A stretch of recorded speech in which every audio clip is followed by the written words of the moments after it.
Hello बच्चों। Hello बच्चों, कैसे हैं आप लोग। उम्मीद कर रहे हैं आप लोगों की तैयारी बहुत अच्छी चल रही होगी। आप लोग जिस हिसाब से डाउट्स पूछते हैं, जिस हिसाब से आप लोग इतना फ्रीक्वेंट कनेक्ट बनाए रखते हैं, तो उससे मुझे अंदाज़ा हो जाता है कि आप लोग काफ़ी ज़्यादा डेडिकेशन शो कर रहे हैं and that is really a good sign. ये बहुत अच्छी बात है, ये बहुत अच्छी चीज़ है कि आप लोगों के डाउट्स आते हैं, तो लगे रहना चाहिए। इंपॉर्टेंट यही है, कंसिस्टेंसी इज़ द की। मतलब ये चीज़ है कि आप कंसिस्टेंट रहें। ये नहीं कि आज जोश में आपने 2 दिन पढ़ाई कर ली, उसके बाद 5 दिन आप बैठे हैं पॉपकॉर्न खा रहे हैं, तो ऐसा नहीं होना चाहिए, है ना। कंसिस्टेंट रहिए, आप रोज पढ़िए, रोज भले ही 2 घंटे 3 घंटे, but you have to be in connect with the books daily. दोस्तों, दोस्ती कर लीजिए अपनी किताबों से। आप बोर्ड्स अब सर पे हैं और आप लोग बहुत टाइम से जिस चैप्टर का अवेट कर रहे थे, this chapter was awaited from a long time. बहुत ज़्यादा आप लोग इसकी डिमांड भी कर रहे थे, तो इसीलिए मैंने क्या किया कि जो मैं हिस्ट्री का चैप्टर स्टार्ट कर चुका था, making of a global world, उसको मैंने स्टॉप कर दिया है, ठीक है। और उसकी जगह आप लोगों की इस डिमांड पे ही हम आज मैन्युफैक्चरिंग इंडस्ट्रीज को शुरू करेंगे, ठीक है। शुरुआत करें। मेरा नाम है मोहम्मद आसिम। फिजिक्स वाला फाउंडेशन चैनल पे आप लोगों का बहुत बहुत स्वागत है। तो बच्चों, आज का ये लेक्चर जो है मैन्युफैक्चरिंग इंडस्ट्रीज का, पहली चीज तो ये है कि मैं इस चैप्टर को 3 पार्ट्स में पढ़ाऊंगा, 3 पोर्शन, 3 लेक्चर लूंगा इसमें मैं। और घबराना नहीं है आपको, ये नहीं कि 3 लेक्चर ले रहे हैं सर, आसान हो जाएगा आपके लिए। अगर हम पार्ट्स में पढ़ेंगे किसी भी चीज को तो दैट विल बी इजी। एक पार्ट आ जाए, आज ऐसे पढ़ लिया आपने, इमीडिएट उसको आप अपनी एनसीईआरटी खोल के अपने नोट्स पर आ लीजिए, इमीडिएट। सेकेंड पार्ट, छोटे छोटे पेजेस पढ़ेंगे, कम कम पेजेस पढ़ेंगे, तो हमको ग्रास्प भी करना होता है, वो हमारे मन में दिमाग में बैठ जाएगा, ठीक है। तो इस चैप्टर को 3 पोर्शन में पढ़ेंगे, बहुत ही इंपॉर्टेंट चैप्टर है, कॉन्सेप्चुअल चैप्टर है। बड़ी चीज तो ये है, समझना है बेसिकली। और इनफैक्ट आज का जो लेक्चर है ये बहुत ही ओपन लेक्चर होने वाला है। आज मैं आप लोगों को बेसिक्स बताऊंगा कि कोई भी इंडस्ट्री का लोकेशन या कोई भी इंडस्ट्री किसी भी इकोनॉमी के लिए कितना इंपॉर्टेंट होती है, राइट। मतलब आज हम ये समझने वाले हैं कि इंडस्ट्री सेक्टर कितना ज्यादा वाइटल रोल प्ले करता है अगर किसी भी आपकी कंट्री को ग्रोथ को देखना है तो थोड़ा सा मैं आपको हर चीज के एंगल से समझाने की कोशिश करूंगा। एनसीईआरटी विल बी देयर, लेकिन एनसीईआरटी के साथ साथ मैं थोड़ा सा आपको इसको बेसिक और बहुत ही आसान भाषा में थोड़ा सा नीचे लेवल लाके आप लोगों को समझाने की कोशिश करूंगा, ठीक है। रियल टाइम एग्जांपल्स लेंगे हम लोग, क्योंकि ये मेरा बहुत फेवरेट एरिया हो जाएगा। हम लोग आज के इंडिया की बात भी करेंगे इसमें। ये नहीं कि सिर्फ एनसीईआरटी तो पुरानी हो गई है, डेटा पुराना लिखा हुआ है, हम आज के डेटा के हिसाब से बात करने वाले हैं। तो ये लेक्चर आज का बहुत ज्यादा वाइड ओपन होगा। It will be more type of discussion वाला लेक्चर होगा, जहां पर आपको व्यूज बनने चाहिए। अच्छा, ऐसा भी होता है, ये भी हो सकता है, तो क्या होगा, कैसे होगा, ये सब चीजें आपके दिमाग में आनी चाहिए। मतलब कुल मिला के द ऑब्जेक्टिव मेरा जो है इस लेक्चर का कि आपके माइंड को प्रोसेस करना चाहिए, स्टार्ट थिंकिंग। किताबों से पढ़ के सिर्फ रटिए नहीं, अपने दिमाग को पैक मत कर दीजिए कि जितना लिखा है उतना ही दिमाग में भर लिया। इमेजिन बियॉन्ड बुक्स, ठीक है, उससे आपका माइंड बहुत खुलेगा, ठीक है। तो चलिए शुरू करते हैं मैन्युफैक्चरिंग इंडस्ट्रीज के बारे में। और इस लेक्चर की सबसे पहले चीज हम ये देखते हैं कि जब मैन्युफैक्चरिंग की बात करते हैं हम लोग, मैन्युफैक्चरिंग, तो मैन्युफैक्चरिंग का मतलब क्या होता है। पहली चीज तो ये, मैन्युफैक्चरिंग का मतलब ये होता है कोई चीज को बनाना, राइट। मतलब डेफिनेटली हमारे पास कोई रॉ मटेरियल होगा, रॉ मटेरियल, उस रॉ मटेरियल को हम लोग एक फाइनल प्रोडक्ट में बना रहे होंगे, राइट। समझ रहे हैं आप। तो मतलब कहने का ये है कि यार मैन्युफैक्चरिंग जो होगी वो कोई बीच वाला एस्पेक्ट है। बीच वाला कैसे, जरा समझ लेते हैं। देखिए मैन्युफैक्चरिंग बीच में कैसे आएगी। सबसे पहले जो आप देख रहे हैं भाई, कोई रॉ मटेरियल होना चाहिए हमारे पास, ठीक है। जब हमारे पास रॉ मटेरियल होगा तभी तो उससे हम कोई चीज बनाएंगे, मैन्युफैक्चर करेंगे। और जब वो चीज मैन्युफैक्चर होती है तो वो एक दूसरी चीज का रूप ले लेती है, that is final products. Final product, जिसको हम लोग इकोनॉमिक्स की भाषा में कह देते हैं फाइनल गुड्स, ठीक है। तो मैन्युफैक्चरिंग बीच वाला खंबा हो गया। अब जरा इमेजिन करिए बच्चों, आपके पास एक छत डालनी है आपको, इधर आपने खंबा लगा दिया, इधर खंबा लगा दिया, लेकिन दोनों जगह आपने पिलर्स लगा दिए और बीच का पिलर आपका गायब हो जाए, आप बीच में पिलर नहीं दे रहे हैं, तो क्या होगा? आपकी छत कुछ ऐसी नहीं हो जाएगी, लूम सकती है ऐसे, है कि नहीं भाई? आपने ये पिलर लगाया, आपने ये पिलर लगा दिया, बीच में आपको पिलर लगाना था फॉर सपोर्ट, ये आपने लगाया नहीं, तो इट इज हाईली एक्सपेक्टेड कि आपकी छत ऐसी हो सकती है। यही हाल इकोनॉमी का भी हो जाता है। एंड अनफॉर्चुनेटली बच्चों, अनफॉर्चुनेटली मैं आज की बारे में बात कर रहा हूं कि गवर्नमेंट आज की या इससे कई पहले की गवर्नमेंट जितनी भी आई हैं, it has not taken care of the industrial sector. Manufacturing sector का ध्यान नहीं दिया गया है और यह बहुत बड़ी दिक्कत है हमारे देश की। रॉ मटेरियल्स हमेशा से रहे हैं, कैसे किसानी होती रही है हमेशा से, स्टार्टिंग फ्रॉम 1947 आप देखोगे एग्रीकल्चर हर आदमी जानता था, ठीक है। एग्रीकल्चर के बाद जब 1947 में हम लोग क्या होते हैं, वी गॉट इंडिपेंडेंस, और वहां पर उस वक्त एग्रीकल्चर सबको आता है, समझिएगा जरा आप, एग्रीकल्चर करना सबको आता है, ठीक बात है। लेकिन इंडिया ने अपनी इंडस्ट्रियल पॉलिसी जब बनाई तो उन्होंने कहा कि industry will be the prime moving force, हमारे देश को जो चलाएगा वो चलाएगी इंडस्ट्रीज, ये उन्होंने बोला। तो बेसिकली यहां क्या डिसाइड किया गया कि इंडस्ट्री ये क्या होगी, प्राइम मूविंग फोर्स होगा, प्राइम मूविंग फोर्स।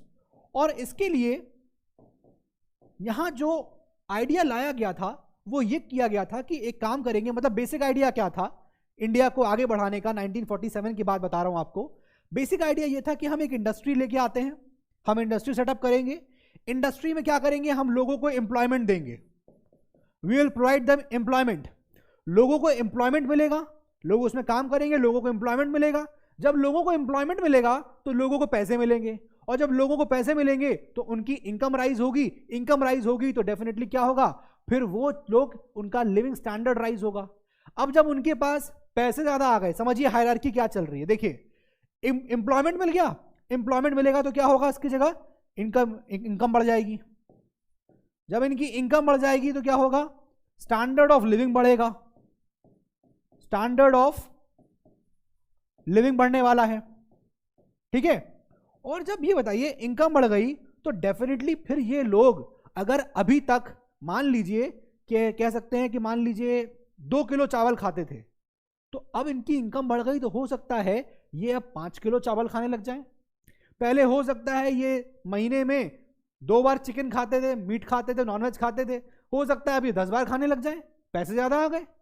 तो इसका मतलब क्या हुआ, इन्होंने डिमांड अपनी बढ़ा दी, इन्होंने क्या किया, इनकम बढ़ने से क्या हुआ, इनकी डिमांड बढ़ गई, ये लोग डिमांड ज्यादा करने लग गए, और जब डिमांड ज्यादा करेंगे तो क्या होगा, डिमांड को फुलफिल करना पड़ेगा ना, और जब डिमांड फुलफिल कैसे होगी, इसी इंडस्ट्री में प्रोडक्शन और बढ़ाना पड़ जाएगा, इसी इंडस्ट्री में प्रोडक्शन बढ़ाना पड़ जाएगा, और जब इंडस्ट्री में प्रोडक्शन बढ़ेगा तो उसके लिए क्या चाहिए आपको, मैन पावर, आपको फिर से आदमी चाहिए, आदमी आप और एम्प्लॉयमेंट दोगे, और एम्प्लॉयमेंट दोगे और प्रोडक्शन होगा, और प्रोडक्शन होगा और सैलरी मिलेगी लोगों को, यह साइकिल चलती रहेगी। और इसी को यहां पर जो बेसिक कॉन्सेप्ट था जब हम आजाद हुए थे, इसको बोलते हैं ट्रिकल डाउन इफेक्ट। आपकी किताब में नहीं है, मैं आपको समझाने के लिए बता रहा हूं, इसी को बोला गया ट्रिकल डाउन इफेक्ट। समझिएगा बात को कि किस तरीके से इस तरह की इंडस्ट्री सेटअप करके हम सब लोगों तक इनकम और उनको पैसे पहुंचा सकते हैं। This was the basic idea, but unfortunately ये चीज हमारे कंट्री में नहीं हो पाया। और इसका रीजन क्या था, 1947 के जब हम आजाद होते हैं तो हमारी इकोनॉमी क्लोज्ड इकोनॉमी थी। क्लोज्ड इकोनॉमी का मतलब यह था कि हम बाहर की दुनिया से मतलब रखते ही नहीं थे, हम कोई चीज मतलब बाहर की दुनिया से हमको मतलब ही नहीं था। Closed economy, we never interacted with the outside world, मतलब we never used to do any trade और business with the outside world. इससे यह हुआ कि बाकी देशों की टेक्नोलॉजिकल एडवांसेस बहुत हो गए, टेक्नोलॉजी, बाकी देशों में क्या हुआ कि टेक्नोलॉजी बहुत ज्यादा एडवांस हो गई, हमारे यहां टेक्नोलॉजी एडवांस नहीं हो पाई। तो अगर दूसरे कंट्री में टेक्नोलॉजी एडवांस हो गई थी, इसका मतलब वो लोग अब हमसे जल्दी जल्दी चीजों को प्रोड्यूस कर रहे थे। हम अगर एक महीने में 1000 शर्ट्स प्रोड्यूस कर रहे थे तो वो लोग टेक्नोलॉजी की हेल्प से वो लोग 10,000 शर्ट्स प्रोड्यूस कर रहे थे, and that too at a very good quality, क्योंकि वो इंडस्ट्री की बनी हुई थी। तो India basically starting from 1947 we lagged in this particular thing, technology. हम टेक्नोलॉजी में बहुत ज्यादा पीछे रह गए, वो चीज आज भी हमारे यहां दिखती है। We don't have modern skills. Sir आप कैसी बातें कर रहे हो, हमारे किसान के पास अभी तक पूरी मॉडर्न टेक्नोलॉजीज नहीं है। आज भी कई जगह आपको खेतों में किसान नॉर्मली हल प्लाउइंग करते हुए दिखेगा।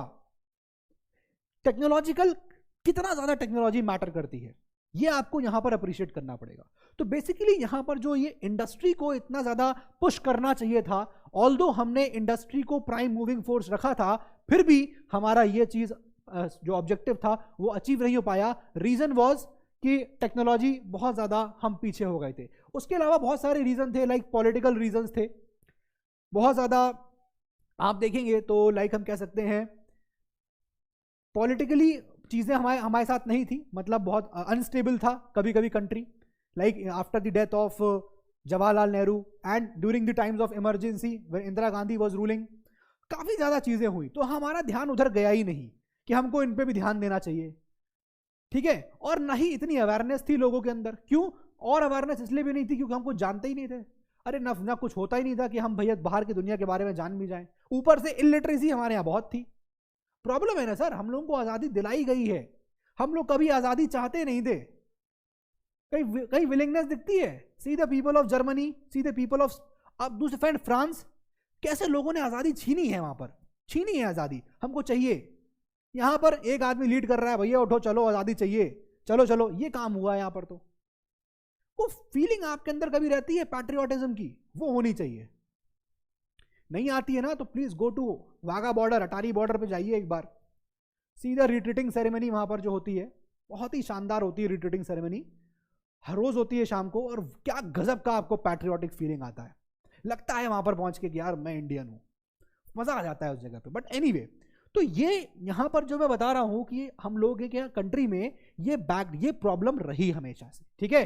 तो मैं आपको जो इतना समझाया अभी तक वो ये बताने के लिए कि मैन्युफैक्चरिंग इंडस्ट्रीज का प्रॉब्लम हमारे यहां आज नहीं है, हमेशा से रहा है। हमेशा से मैन्युफैक्चरिंग की चीजें हमारे यहां है ही नहीं। हम या तो रॉ मटेरियल लेते हैं दूसरे को दे देते हैं, प्याज है एक्सपोर्ट कर दिया, फला चीज एक्सपोर्ट कर दी, रॉ मटेरियल्स।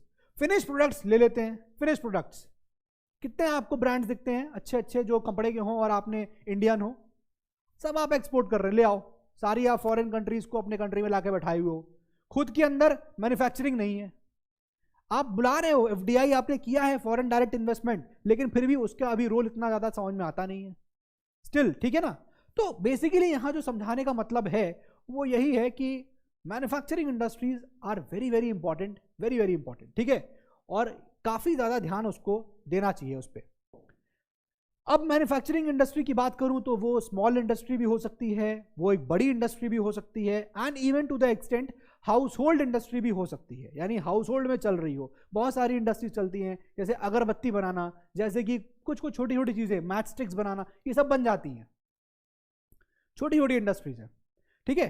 तो बेसिकली आपको समझ में क्या आया, what is manufacturing, like manufacturing होती क्या है। चलिए देखिए इसकी डेफिनेशन देखेंगे एक बार हम लोग, तो हमारा सारा काम हो जाएगा। और डेफिनेशन को जैसे मैं ब्रेक करके लिखा रहा हूं वैसे ही आप लिखिएगा, ठीक है। देखिए प्रोडक्शन ऑफ,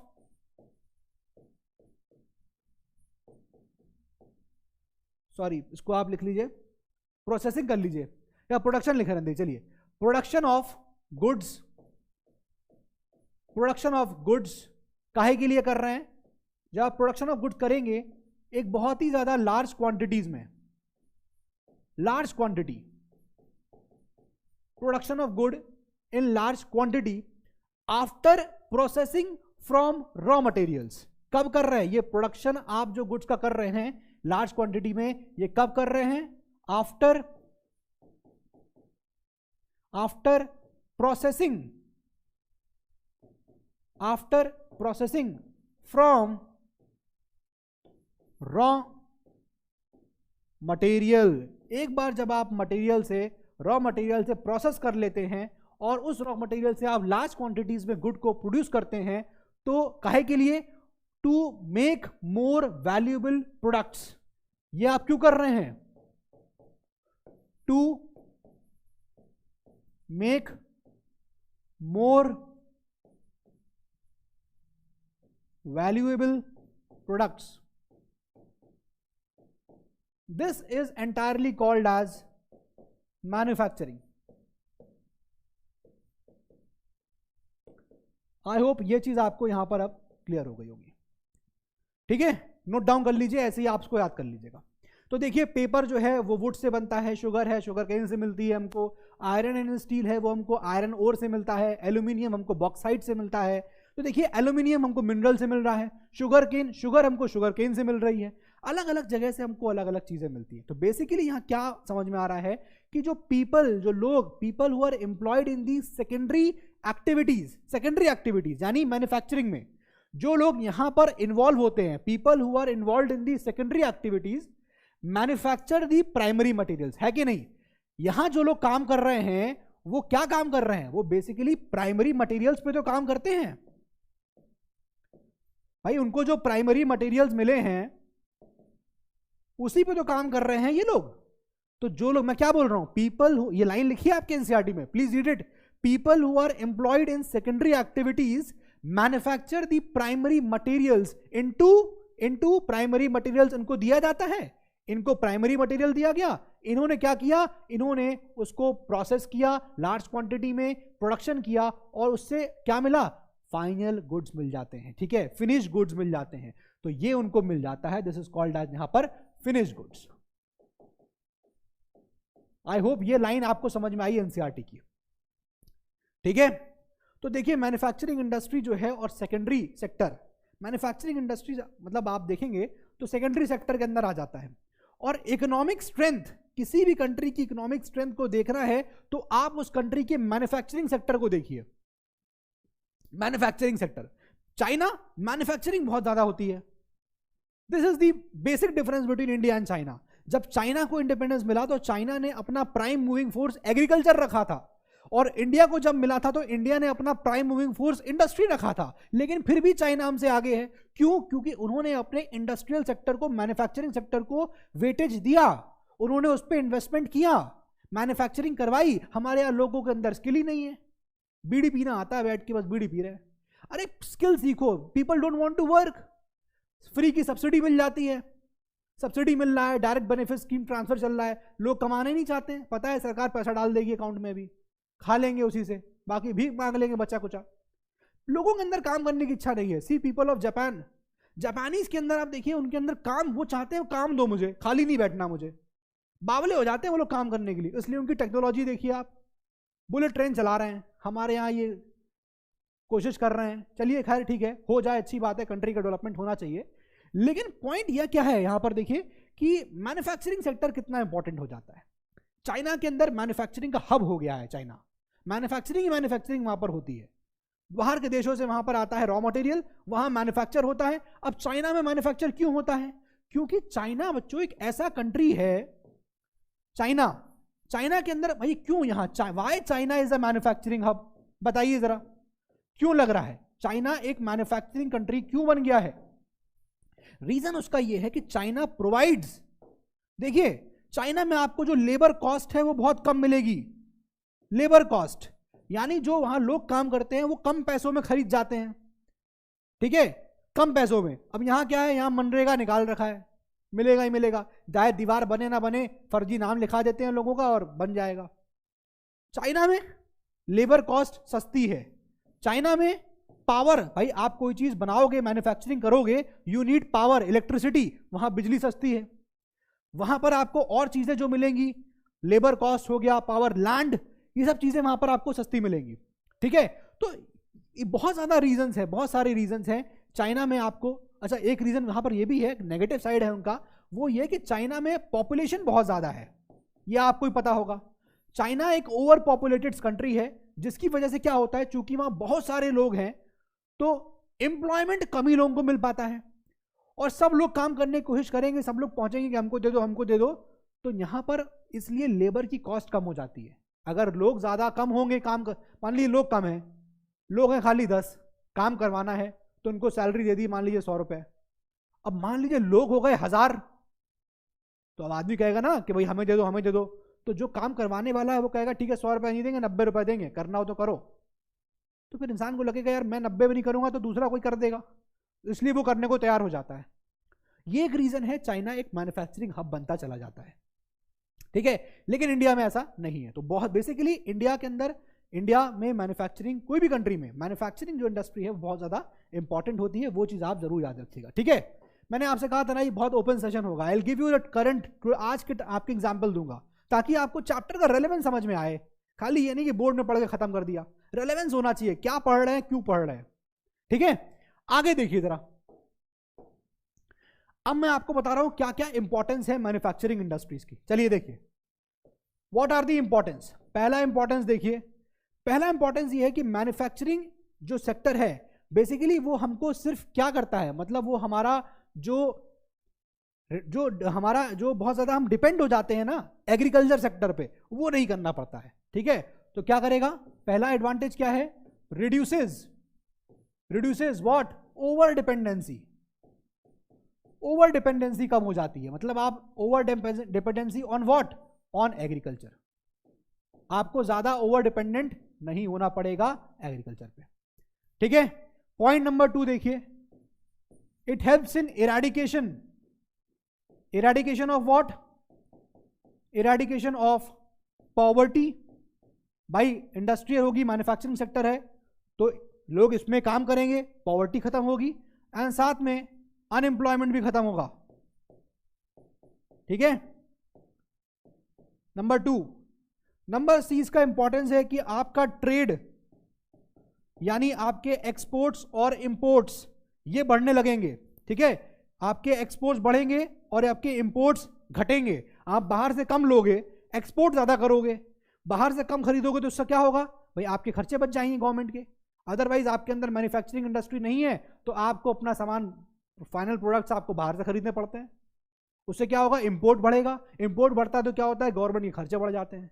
तो अगर आप इस तरह की इंडस्ट्रीज ले आएंगे मैन्युफैक्चरिंग इंडस्ट्रीज कंट्री के अंदर तो आपके एक्सपोर्ट बढ़ेंगे। आपके यहाँ प्रोडक्शन हो रहा है, चाइना देखिए एक्सपोर्ट करता है बस सारी चीजें, बहुत कम चीजें इंपोर्ट करता है वो, इंडिया ज्यादातर इंपोर्ट ही करता है, ठीक है। Reason, lack of manufacturing industry. और डी इसका एक बहुत अच्छा इंपॉर्टेंस है, वो है फॉरेन रिजर्व्स, फॉरेन एक्सचेंज। आप अगर इस तरह का बिजनेस और ट्रेड करने लग जाओगे जैसा यहां बताया, तो उससे आपके फॉरेन एक्सचेंज बढ़ने लग जाएंगे। क्यों, क्योंकि आप एक्सपोर्ट कर रहे हो चीजों को, दूसरा कंट्री आपसे सामान खरीदेगा तो बदले में आपको डॉलर्स देने वाला है। डॉलर क्या है, एक फॉरेन एक्सचेंज है, फॉरेन करेंसी है, वो आपकी कंट्री की बढ़ने लग जाती है। ये एक बहुत इंपॉर्टेंट यहां पर मैंने आपको बताया, जो ये इसकी इंपॉर्टेंस है, आपसे इस तरह क्वेश्चन भी है पूछ सकते हैं। तो बेसिकली आप देखोगे जो एग्रीकल्चर है और जो इंडस्ट्री है, दे आर नॉट एक्सक्लूसिव। समझिएगा जरा क्या बोल रहा हूं मैं, कि जो एग्रीकल्चर है, एग्रीकल्चर और जो यहां पर इंडस्ट्री है, ये नॉट एक्सक्लूसिव, मतलब अलग अलग नहीं है। नॉट एक्सक्लूसिव मतलब कहने का क्या हुआ कि ये दोनों इंक्लूसिव हैं, ये दोनों सेक्टर्स एक दूसरे पे डिपेंडेंट हैं। कैसे, कि भैया अगर एग्रीकल्चर ही नहीं होगा, रॉ मटेरियल ही नहीं आएगा तो इंडस्ट्री क्या करेगी, है कि नहीं। और अगर खाली रॉ मटेरियल एग्रीकल्चर होगा, इंडस्ट्री नहीं होगी, तो एग्रीकल्चर रॉ मटेरियल क्या करोगे, उसको प्रोसेस होना भी जरूरी है ना। तो इसलिए एग्रीकल्चर और इंडस्ट्री दोनों साथ साथ चलती हैं, दे आर मूविंग एक साथ, ठीक है। ये बहुत इंपॉर्टेंट चीज होती है। अब आज की इस दुनिया में जब इतना ज्यादा ग्लोबलाइजेशन बढ़ गया है, ग्लोबलाइजेशन बहुत बढ़ चुका है, ये आपको ही पता है। और ग्लोबलाइजेशन का मतलब क्या हो गया कि हम पूरे दुनिया से आजकल जो है इंटरेक्ट कर रहे हैं इकोनॉमिक टर्म्स में, ठीक है ना। जैसे एग्जांपल कोरोना वैक्सीन का, अगर ब्रिटेन ने वैक्सीन बनाई तो ब्रिटेन क्या करेगा भाई, वहां पर जो साइंटिस्ट हैं, जो लोग काम कर रहे हैं, वो कोई और कंट्री के भी हो सकते हैं, जरूरी थोड़ी ब्रिटेन के हो सकता है इंडियन साइंटिस्ट भी काम कर रहे हो। तो ब्रिटेन, मान लीजिए ब्रिटेन के ही हैं, ब्रिटेन के people they are making vaccine, ये वैक्सीन सेल होगी दूसरे कंट्री में जाके, लगेगी नहीं लगेगी भाई, इंडिया में लग रही है, कहीं और लगेगी, कहीं और लगेगी। तो ये क्या है, this is nothing but globalisation. समझ रहे हो बात को, कोई एक प्रोडक्ट है, रॉ मटेरियल मिल रहा है जर्मनी से, उसका प्रोडक्शन हो रहा है आके चाइना में, ट्रांसफर हो रहा है पूरे वर्ल्ड में, ये सब क्या है, ग्लोबलाइजेशन है। तो आज के ऐसे ग्लोबलाइजेशन में it is very very important. क्या इंपॉर्टेंट है कि हमारा जो इंडस्ट्री मैन्युफैक्चरिंग सेक्टर है, मैन्युफैक्चरिंग सेक्टर हमारा जो है वो बहुत ज्यादा एफिशिएंट होना चाहिए, एफिशिएंसी उसकी बहुत ज्यादा होनी चाहिए, तभी हम अपने आप को सस्टेन कर सकते हैं। एफिशिएंसी बहुत हो, साथ में वो सेल्फ सफिशिएंट हो, और खाली सेल्फ सफिशिएंट से नहीं होगा काम, हम जो प्रोडक्ट्स बना रहे हैं अपने देश के अंदर उनकी क्वालिटी भी इतनी अच्छी हो कि बाहर के देशों के कंट्री के मुकाबले में ज्यादा हो जाए, तब तो हमारा प्रोडक्ट बिकेगा। भाई खाली इंडस्ट्री ला के रख दिया देश में, उससे कुछ नहीं होगा, पता बड़ा बेकार क्वालिटी का सामान बना रहे हो, which is usually happening. Foreign countries के जो कपड़े देखिए आप कितने क्वालिटी के होते हैं, इंपोर्टेड कपड़े देखिए आप, ठीक है। Although we have some brands which are doing very good like Raymond etcetera, बहुत अच्छा, but still we need more of such Raymonds in the country, ठीक है। तो क्वालिटी पे भी हमको कॉम्प्रोमाइज नहीं करना है, क्वालिटी भी एकदम एट पार होनी चाहिए, राइट। तो जो कंट्रीब्यूशन है किसी भी इंडस्ट्री का उसके नेशनल इकोनॉमी में, वो बहुत इंपॉर्टेंट हो जाता है, बहुत ज्यादा इंपॉर्टेंट होता है। अब देखिए मैं आपको बताऊं, मैन्युफैक्चरिंग सेक्टर की बात करें अगर हम लोग, तो आपके एनसीईआरटी में डेटा दिया हुआ है कि 17% पे स्टैग्नेंट हो गई है। 27% कंट्रीब्यूशन था मैन्युफैक्चरिंग इंडस्ट्रीज का जीडीपी में, 27%, लेकिन वो स्टैग्नेंट हो गया 17% पे। अरे भैया वो तो छोड़िए, आज का डेटा देख लीजिए, because of this corona pandemic क्या हो गया है हालत, पूरी economy has cripple down, manufacturing sector बैठ गए हैं। क्यों? क्योंकि रॉ मटेरियल्स ही नहीं आ रहे हैं। क्यों? क्योंकि लॉकडाउन लगा हुआ था। जब रॉ मटेरियल नहीं आएगा तो मैन्युफैक्चरिंग इंडस्ट्री क्या करेगी, वैसे ही इतनी कमजोर थी और क्रिपल डाउन हो गई है। लेकिन अदर देन कोरोना पीरियड छोड़ दीजिए, उसके अलावा भी आप पीछे देखेंगे बिफोर कोरोना पीरियड, तो उस समय भी साउथ ईस्ट एशिया की बहुत सारी कंट्रीज थी which were doing better than India, better. समझ रहे हैं आप बात को? तो ये एक बहुत ही इंपॉर्टेंट फैक्टर है जो हम लोगों को ध्यान रखना चाहिए कि हमारा नेशनल इकोनॉमी में काफी इंपॉर्टेंट रोल प्ले करता है। मैंने आपको बहुत सारे एग्जाम्पल कोट कर चुका हूं अभी तक कि कैसे हम देख सकते हैं नेशनल इकोनॉमी में हमारा मैन्युफैक्चरिंग इंडस्ट्री कितना ज्यादा यहां पर रोल प्ले कर रहा है, ठीक है। तो अगर मैं बात करूं कोई भी इंडस्ट्री, अब मैं थोड़ा सा चैप्टर की तरफ बढ़ूं, अगर वैसे ही सब चैप्टर के अंदर ही है जितना ही मैंने आपको बताया, लेकिन फिर भी अगर आपसे क्वेश्चन जो एग्जाम में पूछ सकते हैं कि कोई भी इंडस्ट्री का लोकेशन क्या होगा, इंडस्ट्रियल लोकेशन किस चीज पर डिसाइड होती है, इंडस्ट्रियल लोकेशन, कोई भी इंडस्ट्री की लोकेशन कहां होगी ये डिपेंड करता है 5 फैक्टर्स पे। इंडस्ट्रियल लोकेशन, ठीक है, जरा देखिए इंडस्ट्रियल लोकेशन 5 फैक्टर्स कौन कौन से हैं। पहला, availability of raw material, availability of raw material, raw material available है कि नहीं कहां पर, उस पर डिपेंड करता है। भैया आपने ऐसी जगह इंडस्ट्री लगा दी जहां रॉ मटेरियल अवेलेबल नहीं है, तो क्या होगा, अब पहले रॉ मटेरियल मिलेगा, फिर आप उसको ट्रांसपोर्ट करोगे एक जगह से दूसरी जगह तक ले जाओगे, that will take time, that will increase the cost.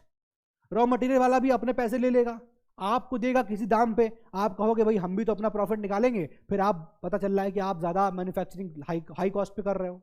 तो एक तो फैक्टर ये है कि आपका रॉ मटेरियल कहां अवेलेबल है। अब इसमें क्या होता है कि मान लीजिए कोई ऐसे शुगर है, ठीक है, अब जब शुगर केन निकलता है तो हमको शुगर बनानी है, तो उसका जो कंटेंट होता है ना शुगर जो जिससे हम लोग बनाते हैं वो बहुत जल्दी खराब हो जाता है। इसलिए आप देखोगे शुगर केन इंडस्ट्रीज वहीं पर होती हैं जहां रॉ मटेरियल मिल रहा होता है। समझने वाली बात है बच्चों, देखिए हर इंडस्ट्री का अलग अलग लोकेशन होगी, मैं आपको जनरल 5 पॉइंट्स बता रहा हूं किन किन पे डिपेंड करती है। अब ये इंडस्ट्री टू इंडस्ट्री मैटर फर्क पड़ता है कि कौन सी इंडस्ट्री कहां होगी, ठीक है। जैसे कि नॉर्मल इंडस्ट्री, जूट इंडस्ट्री, कोई फर्क नहीं पड़ रहा। शुगर केन इंडस्ट्री फर्क पड़ता है, जहां रॉ मटेरियल हो वहीं पर हो, पता चला ट्रांसपोर्टेशन में निकल गए 72 घंटे और पूरा सुक्रोज कंटेंट खराब हो गया, उसका मीठा मिठास वाला कंटेंट ही खराब हो गया। इमीडिएट जाना चाहिए शुगर को शुगर केन इंडस्ट्री तक, ठीक है, ये फैक्टर है। तो पहला पॉइंट हो गया अवेलेबिलिटी ऑफ रॉ मटेरियल्स। दूसरा आप इंडस्ट्री कहां लगाओगे, जहां पर लेबर मौजूद हो। अब पता चला आप लगा के बैठ गए अंडमान और निकोबार आइलैंड में, लेबर ही नहीं है भाई साहब, क्या करोगे? समझ रहे हो आप, लेबर होनी चाहिए, आप ऐसी जगह लगाइए जहां पर लेबर की अवेलेबिलिटी बहुत हो, ठीक है। तीसरा चीज कहां लगाएंगे आप लोग, जहां कैपिटल मौजूद हो, कैपिटल पैसे जहां पर हो वहीं पर तो लगाओगे, कैपिटल इज वेरी इंपॉर्टेंट। बिना कैपिटल, आपके पास कैपिटल नहीं है तो आप इंडस्ट्री कैसे लगा पाओगे, ठीक है। नंबर 2 फिर हो गया पावर, बिजली आपको बहुत अच्छे से मिल रही हो, क्योंकि आप जब इंडस्ट्री लगाओगे तो यू नीड पावर, और पता चला वहां पर बिजली नहीं पहुंची है अभी तक, ठीक है। तो ये भी एक फैक्टर होता है जब आप डिसाइड करते हो कि मुझे अपनी इंडस्ट्री कहां पर सेटअप करनी है। And lastly very very important and that is market. Market के बेसिस पे भी भाई आपने ऐसी जगह अपनी इंडस्ट्री सेटअप कर दी जहां उसकी कोई मार्केट ही पूछ ही नहीं है, मार्केट ही नहीं है उसका। जैसे एग्जांपल के तौर पे मैं आपको बताऊं कि हमारे यहां आप देखिए इन अवर कंट्री फॉर एग्जांपल अभी बात चल रही है कि रेलवेज को प्राइवेटाइज कर देना चाहिए, प्राइवेटाइजेशन ऑफ रेलवेज, यानी अभी तक जो रेलवे है वो गवर्नमेंट के हाथ में है, ठीक है। तो आप अगर रेलवे का टिकट्स देखेंगे तो कितने कम होते हैं, सस्ते होते हैं। लेकिन अभी हमारे कंट्री में एक दो ट्रेनें चल रही हैं जो प्राइवेट हैं, जैसे कि तेजस। तेजस का फेयर देखोगे तो it is equivalent to almost the fare of an aeroplane flight. तो अगर इमेजिन करिए, क्योंकि तेजस एक प्राइवेटली रन ट्रेन है, अगर इमेजिन करिए रेलवेज को पूरी तरह से यहां पर कन्वर्ट कर दिया, प्राइवेटाइज कर दिया, गवर्नमेंट के हाथ से निकाल के एक प्राइवेट सेक्टर को दे दिया, तो क्या रेलवेज उतना प्रॉफिटेबल हो पाएगा? भाई रेलवेज अभी भी नुकसान में है, railways is still running in loss. लेकिन क्या प्राइवेट को दे दिया तो क्या लोग इतना पैसा खर्च करके रेलवे टिकट करेंगे? और पीपल विल प्रिफर कि भैया चलो प्लेन से चलते हैं, वैसे ही यहां पर कुछ नहीं हो रहा, वैसे ही इतना महंगा टिकट हो गया है, समझ रहे हो? तो बेसिकली मार्केट नहीं मिलेगा। यही हाल हमारा बिजली कंपनियों का है। आप बिजली बना रहे हैं, लेकिन बिजली क्या है कि हम सस्ती नहीं हम कहते हैं भाई ठीक है, भाई कभी कभी क्या होता है कि इसमें ये सिनारियो भी होता है कि बिजली आप देखिए चाइना में बनती है, बिजली लाइट जाती नहीं है, वहां पर जाती नहीं है, बिल्कुल लाइट नहीं जाती है। रीजन क्या है कि बहुत बिजली है और वहां पर कंपटीशन बहुत है बिजली को लेकर। अब अगर यहां कोई प्राइवेट कंपनी आके बिजली बनाने लग जाए, ठीक है, तो क्या होगा? वो प्राइवेट कंपनी है, प्रॉफिट के लिए काम करेगी, वो बिजली के दाम रख देगी 10 रुपए 11 रुपए। अभी सरकार क्या लेती है? 3 रुपए 4 रुपए 5 रुपए। तो डेफिनेटली इतना ज्यादा जब डबल का डिफरेंस आ जाएगा तो उसको मार्केट ही नहीं मिलेगा, उससे कोई बिजली खरीदेगा ही नहीं। समझ रहे हो बात को? तो ये चीज है, मार्केट भी इसलिए बहुत इंपॉर्टेंट रोल प्ले करता है। आपने इंडस्ट्री लगाई लेकिन वहां मार्केट ही नहीं मिल रहा आपको। आपने बहुत आलीशान स्टोर खोल लिया, ठीक है, अब आलीशान स्टोर तो खोल लिया, कहां पर? आपने एक स्टोर खोल लिया बढ़िया एकदम लुई फिलिप का, आपने एलन सॉली का स्टोर खोल लिया गांव के अंदर जाके, विलेज के अंदर। अब विलेज के अंदर मार्केट ही नहीं मिलेगा आपको, आपका स्टोर बैठ जाएगा। समझ रहे हो बात को? तो ये कुछ फैक्टर्स हैं जिसपे इंडस्ट्री का लोकेशन काफी ज्यादा डिपेंड करता है, ठीक है। कभी कभी क्या होता है, मतलब साथ में ये भी चीज होती है कि इंडस्ट्रियलाइजेशन, जब इंडस्ट्री आएगी तो उस फैक्टर को हम क्या बोलते हैं? जब इंडस्ट्री सेटअप होगी तो हम क्या बोलेंगे? Industrialisation, right? इंडस्ट्रियलाइजेशन। और जब इंडस्ट्रियलाइजेशन होता है तो it leads to urbanisation. Urbanisation भी तब हो जाता है भाई, कैसे? मान लीजिए कोई इंडस्ट्री सेटअप हुई, इंडस्ट्री जैसी सेटअप होती है उसके आसपास लोग आके रहने लगते हैं। क्यों? क्योंकि वहीं के लोग जो काम करते हैं पहले तो वही वो चाहते हैं कि जहां इंडस्ट्री हो वहीं हम रह रहे हो, हमको ट्रांसपोर्ट ना करना पड़े, ताकि हमारा पैसा ना जाए ट्रांसपोर्टेशन में। समझ रहे हो आप? तो इंडस्ट्रियलाइजेशन के साथ साथ आप देखोगे तो अर्बनाइजेशन भी देखने को कई बार मिल जाता है। बहुत ही इंपॉर्टेंट चीज है। तो बेसिकली इंडस्ट्रियलाइजेशन और urbanization they go hand in hand, ठीक है। आई होप ये भी आप यहां पर समझ रहे होंगे। फाइन। इसमें एक कॉन्सेप्ट और आता है आपके एनसीईआरटी में, और वही कॉन्सेप्ट समझाता है कि कभी कभी क्या होगा। देखिए इंडस्ट्री सेटअप हुई, अर्बनाइजेशन हुआ। अब अर्बनाइजेशन होता है जब, तो क्या क्या देखने को मिलेगा आपको? पता चला आपको देखने को मिला कि यार वहीं पर आपको बैंक बन गए, ठीक है, सिटी में आपको बैंक आ गया, वहीं पर आपको इंश्योरेंस सेक्टर बन गया, इंश्योरेंस कंपनीज आ गई वहां पर, ठीक है। वहीं आप देखोगे तो और चीजें आ गई, जैसे कि आपने देखा पेट्रोल पंप्स खुल गए, ये भी तो एक इंडस्ट्री हो गई ना, पेट्रोल पंप खुल गया। वहीं पर आपने देखा कि आपको स्कूल्स, कई चीजें खुलती चली जा रही हैं, ठीक है। तो बेसिकली वो सारी चीजें जो इकोनॉमी में आपके कंट्रीब्यूट कर रही हैं, वो सारी चीजें, जैसे ट्रांसपोर्ट सेक्टर आ गया, ट्रांसपोर्ट होने लगता है। तो बेसिकली जब ये सिनारियो आता है, ये क्या हो रहा है? देखिए, एक इंडस्ट्रियलाइजेशन से अर्बनाइजेशन हुआ, अर्बनाइजेशन से फिर banking, insurance, petrol pumps, transport sector, ये सब चीजें डेवलप होने लगी। तो बेसिकली क्या होता है, ये एक सिनारियो डेवलप करता है and that is called as agglomeration economy. क्या मैं बताता हूं आपको, देखिए जरा, मैंने क्या बोला आपको वर्ड? मैंने बोला कि it leads to, all these things lead to agglomeration, agglomeration economy. अब इसका मतलब क्या होता है? सिंपल सा मतलब यहां पर क्या हुआ कि जब एक साथ कई सारी फर्म्स आ जाती हैं, देख रहे हैं आप, एक साथ कई सारी फर्म्स आ गई, और ये सारी फर्म्स बेसिकली क्या कर रही हैं? एक फर्म, देखिए बैंक है, इंश्योरेंस है, ठीक है, अब अगर बैंक है, इंश्योरेंस है, तो ही यहां पर ट्रांसपोर्ट सेक्टर काम कर रहा है कि नहीं भाई? मान लीजिए वहां बैंकिंग और इंश्योरेंस ही नहीं होता, बैंक नहीं होते, पेट्रोल पंप नहीं होते, तो वहां गाड़ी क्यों जाती? समझ रहे हो आप बात को? और अगर देखिए वहां पर खाली बैंक होता, इंश्योरेंस होता, ट्रांसपोर्ट नहीं होता, तो वहां लोग कैसे जाते? तो बेसिकली क्या हो रहा है कि जब एक जगह पे सारे लोग आके, सारी फर्म्स, सारी इंडस्ट्रीज एक जगह सेटअप हो जाती हैं और एक दूसरे के वहां होने की वजह से, क्योंकि आसपास सेटअप हो गई हैं, उसकी वजह से जो सारा बेनिफिट निकल के आता है, उसको हम लोग उस टाइप की इकोनॉमी को बोलते हैं एग्लोमेरेशन इकोनॉमी। समझ रहे हो? ट्रांसपोर्ट है तभी तो पेट्रोल पंप खुला, ऐसी जगह पेट्रोल पंप क्यों खोलोगे जहां पर लोग पेट्रोल खरीदने ही ना आए? तो बिकॉज वहां ट्रांसपोर्ट चल रहा है, एक ट्रांसपोर्ट इंडस्ट्री है, इसलिए वहां पर पेट्रोल इंडस्ट्री है। वहां चूंकि लोग जा रहे हैं, क्यों जा रहे हैं? बिकॉज वहां पर बैंकिंग सेक्टर है, वहां एक बैंक खुला हुआ है, लोग अपने पैसे निकालने जा रहे हैं। तो बिकॉज आस पास सेट होते होते एक ऐसी इकोनॉमी बन गई जो उनके सारे सब चीजों के बेनिफिट, बैंकिंग कंपनी के बेनिफिट, ट्रांसपोर्ट के, ठीक है, पेट्रोल पंप के, इन सब के बेनिफिट एक जगह आने लगते हैं। अब उसको हम लोग बोलते हैं एग्लोमेरेशन इकोनॉमी। आई होप ये पॉइंट एकदम क्लियर हो गया।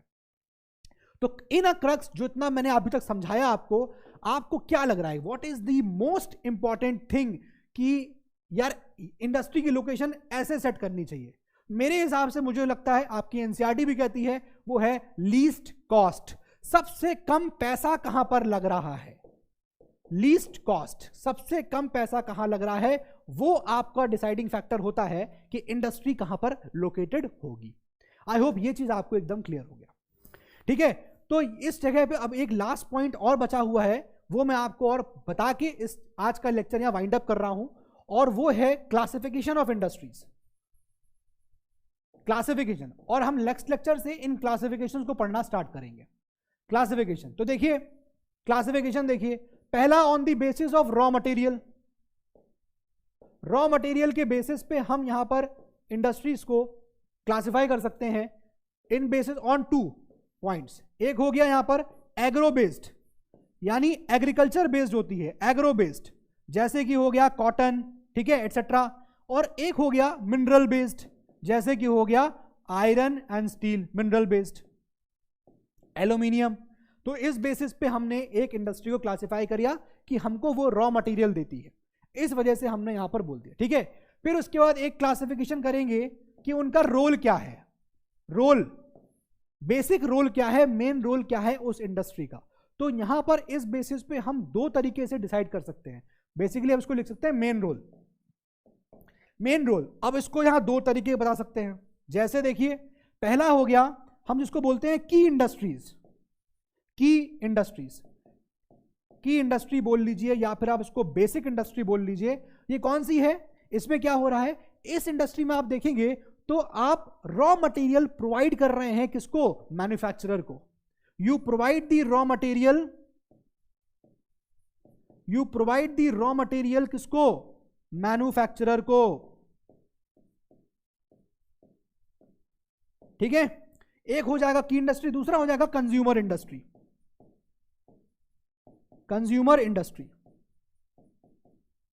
ठीक है, और कंज्यूमर इंडस्ट्री की बात करेंगे तो यहां पर क्या होता है कि यहां पर जो गुड्स हैं वो कंज्यूमर्स को यहां पर चले जाते हैं। मतलब जो यहां बेसिकली आप देखेंगे प्रोड्यूसर गुड्स हैं, प्रोड्यूसर गुड्स वो किसको जाते हैं? They are sold to the consumers. जैसे एग्जांपल के तौर पे हो गया शुगर, ठीक है, इस तरह की इंडस्ट्री यहां पर हो गई। तो एक तो ये हो गया। तीसरी टाइप की इंडस्ट्री जो होगी हम उसको कर सकते हैं on the basis of capital investment. ये इतनी खास नहीं है, कैपिटल इन्वेस्टमेंट, कितना पैसा आप उसमें इन्वेस्ट कर रहे हैं। कैपिटल इन्वेस्टमेंट, कितना, कैपिटल मतलब होता है पैसा, कितना आपने उसमें पैसा लगा दिया। कैपिटल इन्वेस्टमेंट के बेसिस पे भाई देखिए, या तो स्मॉल स्केल हो सकती है कि आपने कम पैसा लगाया हो, या फिर ज्यादा पैसा लगा दिया हो तो लार्ज स्केल हो सकती है। ठीक है, कैपिटल इन्वेस्टमेंट। फिर एक होता है, आप उसको डिवाइड कर सकते हैं हम लोग, देखिए क्या क्या हो गया, raw material, main role, capital investment, और हो जाएगा ओनरशिप। यस, ओनरशिप, ओनरशिप के बेसिस पे भी आप कर सकते हैं। जैसे कि कुछ होती हैं पब्लिक इंडस्ट्रीज, पब्लिक मतलब जो गवर्नमेंट ओन कर रही हो, पब्लिक इंडस्ट्री हो गई, गवर्नमेंट ओन्ड। एग्जाम्पल के तौर पर जैसे हो गया BHEL, Bharat heavy electronics limited. ठीक है, फिर उसके बाद देखिए प्राइवेट हो गया, कुछ प्राइवेट कंपनीज होती हैं, बहुत आपने सुनी होगी, टाटा, इन्फोसिस, बजाज, ये सब होती हैं, प्राइवेटली ओन्ड होती हैं। फिर उसके बाद होती हैं कॉपरेटिव्स। कॉपरेटिव्स, अब यहां कॉपरेटिव्स में क्या होती है? कॉपरेटिव्स में बेसिकली आप देखेंगे they are owned and they are operated by producers and suppliers. ठीक है, इसको लिख लीजिए, ओन्ड एंड रेगुलेटेड। कौन उनको ओन करता है, कौन रेगुलेट करता है? By suppliers and producers. ठीक है, ये कॉपरेटिव्स हो गई। इसके अलावा आप देखेंगे तो जॉइंट होती है एक, जॉइंट। जॉइंट मतलब क्या हो गया भाई? देखिए, एक हो गई पब्लिक, गवर्नमेंट ओन कर रही है, एक हो गई प्राइवेट, सिर्फ प्राइवेट कंपनी ओन कर रही है, एक हो गई कॉपरेटिव्स जिसमें प्रोड्यूसर्स और सप्लायर्स ओन करते हैं मिलकर, और एक होती है जॉइंट। जॉइंट में बेसिकली यहां पर गवर्नमेंट और प्राइवेट कंपनी दोनों मिलकर ओन कर रही होती हैं। जैसे एग्जांपल के तौर पे आप ले लीजिए oil India limited. Oil India limited ये भी यहां पर एक क्या है? It's a jointly owned company. ठीक है, एक तो ये हो गया। एक क्लासिफिकेशन और होता है, और वो है, यहां देख लीजिए, on the basis of weight, bulk and weight. तो एक हो गया ये बल्क एंड वेट। तो क्या होगा बल्क एंड वेट, कैसे होगा? यहां पर बेसिकली दो होती हैं, या तो वो हैवी इंडस्ट्री होती है। हैवी इंडस्ट्री मतलब क्या हो रहा होगा? यहां पर हैवी, जैसे स्टील का प्रोडक्शन हो रहा है तो हैवी इंडस्ट्री कहलाएगी, या फिर वो लाइट इंडस्ट्री होती है, छोटी मोटी चीजें यहां पर बन रही होती है। तो इस बेसिस पे भी हम इंडस्ट्री को क्लासिफाई करते हैं। तो ये पूरा क्लासिफिकेशन हमारा कंप्लीट हो गया है।